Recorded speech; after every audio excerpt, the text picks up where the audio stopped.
In Cuba, citizens demonstrated to demand the end of the economic blockade that the United States has imposed on the island for more than 6 decades.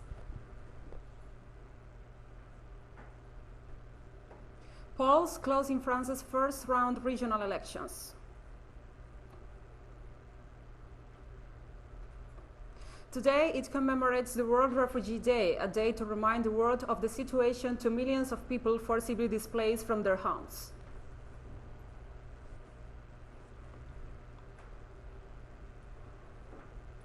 From the headquarters of TeleSUR English in Havana, Cuba, this is From the South. I'm Gladys Quesada.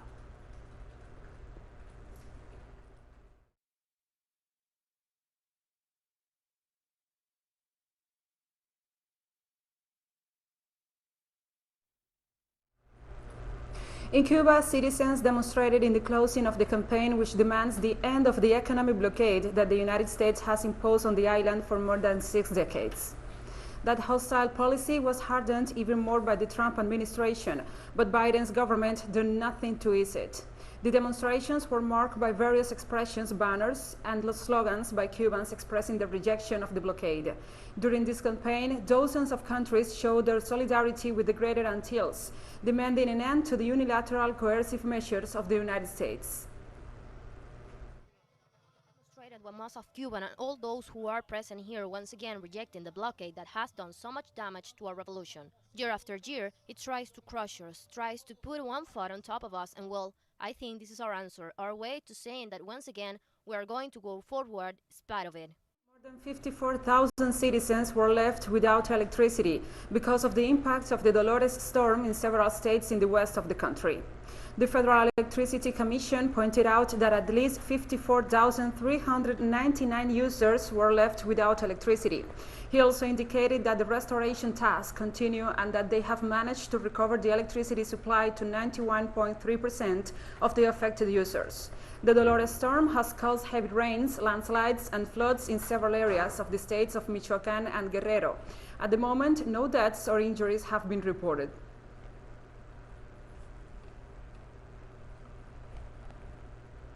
And the Constitutional Convention of Chile will be installed on July the 4th with the first session of its 155 members who will begin drafting the country's new Magna Carta. The President, Sebastián Piñera, convened the first session of the convention, which will have a term of 9 months, extendable for another 3 months to draft a new constitution that must be ratified by the citizenry through a plebiscite. The new constitution, one of the most heartfelt demands in the protest of the revolt that broke out on 18 October 2019, aims to end the current one that is considered the cause of continued social injustices since the Pinochet's dictatorship.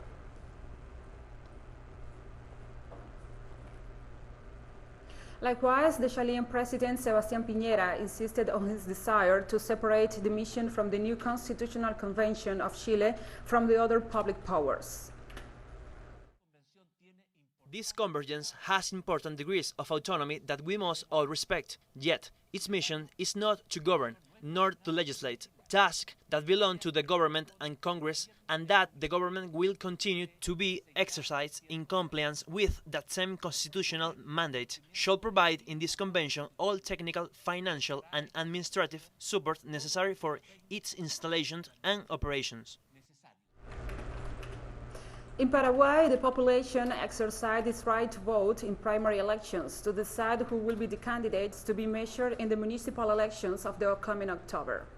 From early hours, voters came out to decide among 53 and 385 pre-candidates who will officially become candidates for the municipal elections.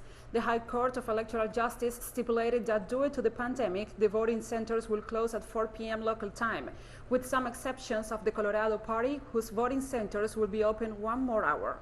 The participation of the political union was recorded between 22% and 24%, while the opposition Liberal Party recorded a participation of 18%.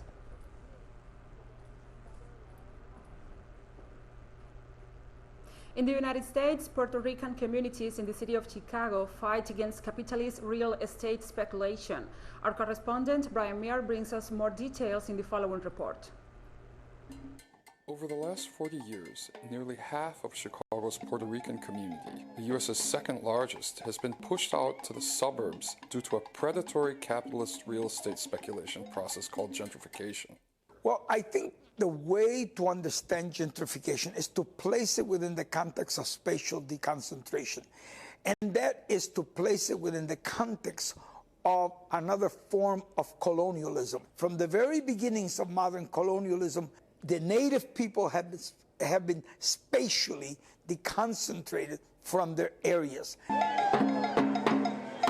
In the epicenter of Chicago's Puerto Rican community of Humboldt Park, the mayor's office installed a yuppie jogging path, and cheaply built $1 million condominiums are cropping up everywhere, driving up rent prices and making it impossible for longtime homeowners to pay their real estate taxes. The history that my family has created in this community with the murals, with our stories, with the parade has informed my humanity, and so to see all of my community be destroyed through this process of gentrification is a really dehumanizing process. But the community is fighting back. After years of pressuring politicians, a state law was just passed declaring Humboldt Park as a cultural empowerment district. The idea through this legislation will create out of this area as Puerto Rico town, which means that we're going to be able to harness many of the resources of the state from all the departments to focus them on a community that has been marginalized and that obviously has been part of the disinvestment of the society as a whole. So at this year's parade, Chicago's Puerto Rican community had something to celebrate. Brian Muir, TeleSUR, Chicago. We'll take a short break now, but don't forget to follow me on my Twitter account as Gladys TeleSUR. We'll be right back.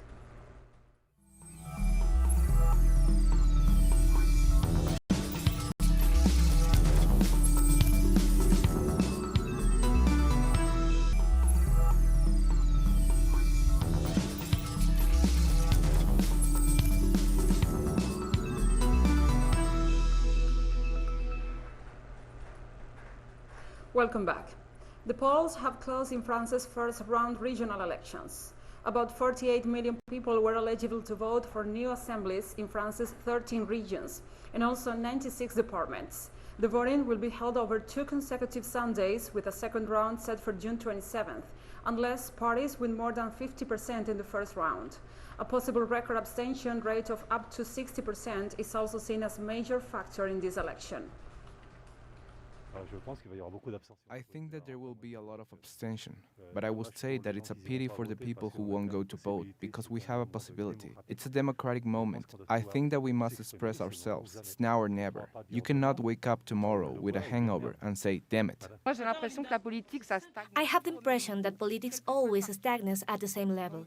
Whatever the party, so there you go. We'd like a bit of freshness in all this.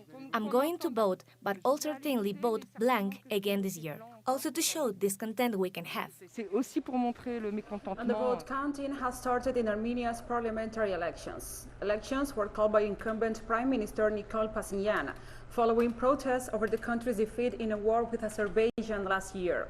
Around 2.6 million people are eligible to vote parliament members under a proportional electoral system. A winning party needs to obtain at least 50% of seats plus one and can be assigned additional seats in order to form a government. Everyone has their opinion. I hope people will not conflict. If they care about the country, they have to accept facts. If people will elect someone, this someone has to be able to govern the country. We hope there will be not fraud. Iran's current judiciary chief, Ebrahim Raisi, has won the country's presidential election in a vote marked by low turnout and calls for a boycott. By noon local time on Saturday, the long-serving conservative judge won 62% of the votes, according to preliminary results released by the National Electoral Commission. With about 90% of the votes counted, Raisi had won 17.8 million votes, as reported by the head of Iran's Interior Ministry election headquarters, Jamal Orf. Raisi's rivals conceded defeat before even the final results were released. السيد إبراهيم الرئيسي Mr. Ebrahim Raisi took the first spot after winning 17,926,345 votes and was elected by the people's president, a trustee for the executive branch. Mr. Mohsen Rasaen Mirgaer won 3,412,712 votes. Mr. Abdolnasser Emati won 2,427,201 votes. And Mr. Amir Sohain Ghazizadeh Hashemi won 999,718 votes. The rest of the votes are considered voided ballots, which are around 3,726,870 votes. Express hope for the country's new president. They are confident he will be able to improve the country's economic performance.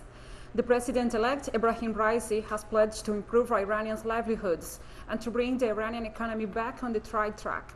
Analysts attributed Raisi's victory to his call for plans to improve the economy, which has been seriously affected by the U.S. sanctions and the COVID-19 pandemic. Currently, the main issue for people inside Iran is the economy. So many did not vote this year because they felt neither a reformist or a moderate president has been able to improve the economy of a country which is among the 15 mineral-rich countries in the world with huge oil and natural gas reserves. In fact, now the Iranians hope Raisi, who is aligned with the main sources of power in Iran, could move the economy towards the right track. West Africa states have announced a roadmap to monitor the situation in Mali after the coup before considering lifting its suspension from the regional bloc.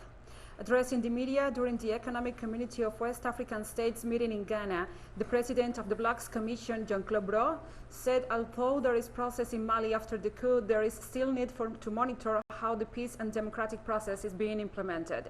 The 15-member bloc suspended Mali's memberships following the second coup carried out by the army last month. When you look at the situation, there are positive developments, but at the same time, the head of state indicated that those positive developments, we need to follow that. We need to continue to monitor this development in terms of how they are implementing the other decision of the roadmap determined by the head of state. So, at this stage, while they saw positive development, they thought that due to the fact that they want to see how firm is progress being made, the suspension is still maintained. Libya's coastal highway linking the country's east and west, which has been closed for 2 years due to conflicts, has been reopened. The country's interim Prime Minister Abdul Hamid Deiba officially opened the highway during an inauguration ceremony attended by government officials and military personnel. The Prime Minister said the move will help to turn a page after a decade of conflict. The key highway, which stretches between the cities of Misrata and Sirte, was cut off in 2019 as eastern-based military strongman Khalifa Haftar launched an offensive to seize the Libyan capital, Tripoli. On this blessed and historic day, we are participating in the opening of the main vital axis that connects the east and the west of our country and facilitates communication between the people of the north and the south. My dear people, from this rostrum, I call on all brothers and sons to renounce divisions, forget grudges, and move forward towards reconstruction. And we have more news coming up after this final short break, so stay with us.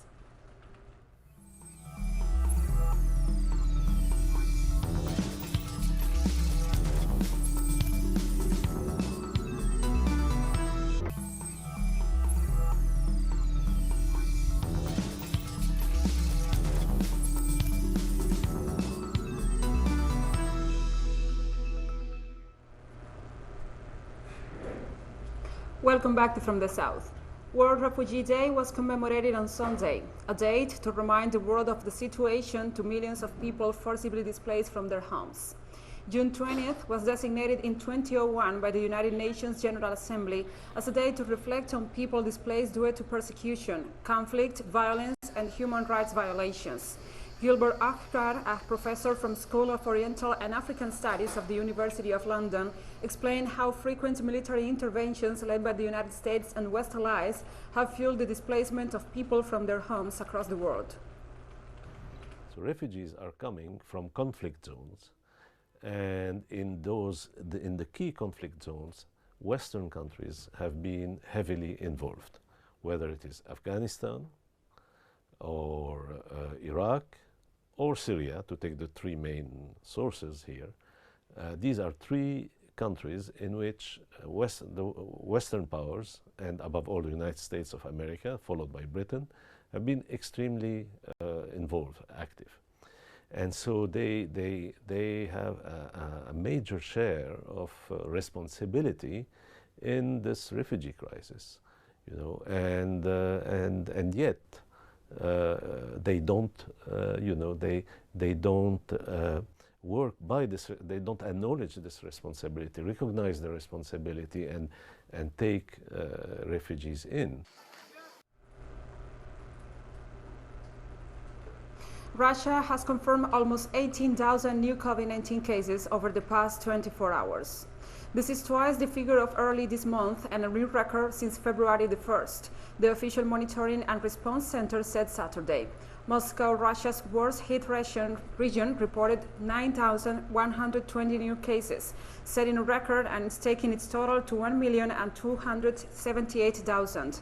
The national government and the Moscow municipal government attributed the new wave of infections in Russia to the rapid spread of the highly contagious Delta variant and a low vaccination rate.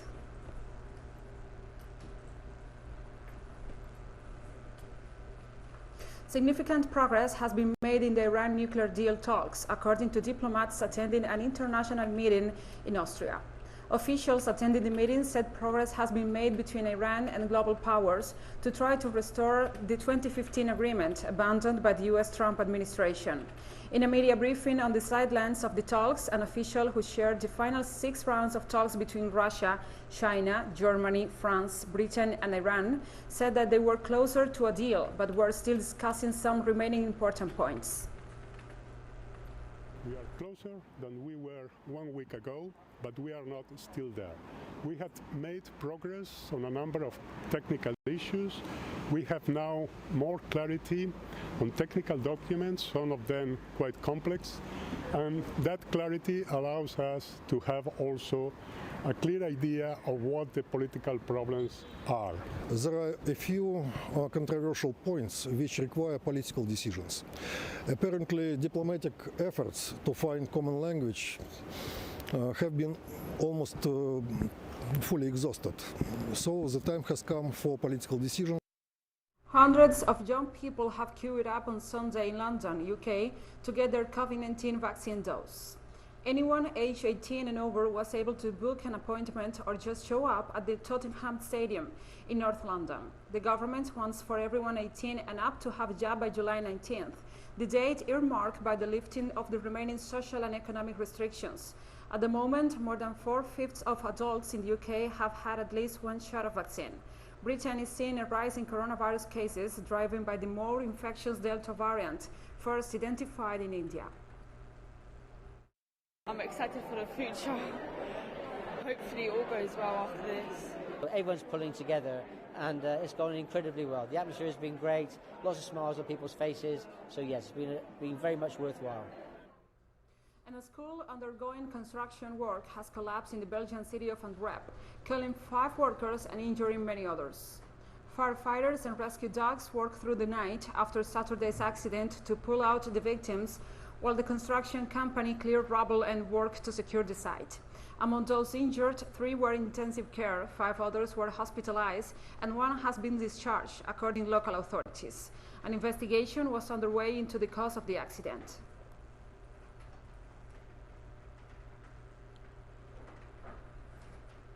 COVID-19 cases continue to rise in India as the country battles to sustain the economy grossly affected by long lockdown. India's Ministry of Health has reported that almost 60,000 new cases have been recorded in the past 24 hours, and over 1,500 people have died from the virus within the same period. India has partially opened up businesses to save its economy from collapse due to a prolonged lockdown. All shops and restaurants have been allowed to open in the capital, New Delhi, with effect from Monday. However, schools, colleges, other educational institutions will remain closed.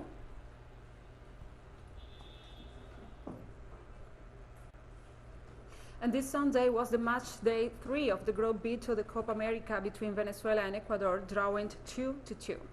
Despite Ecuador getting ahead 2 times in the game, Venezuela was able to tie the match and get their second point in the tournament. Now, La Vinotinto has serious chances of reaching the quarterfinals. Edson Castillo bulleted home a header after 51 minutes to equalize on his first international start for Venezuela, only for Ecuadorian substitute Gonzalo Plata to raise the length of the field and give his side a 2-1 lead with 19 minutes remaining. Ener Valencia should have cemented the victory when he only had the keeper to beat 12 minutes from time, but the Fenerbahce striker put his shot wide. Just when it looked like Ecuador would escape with all 3 points, Hernandez got on the end of a 40-meter pass into the box to loop a header past the stranded keeper for the draw 2-2.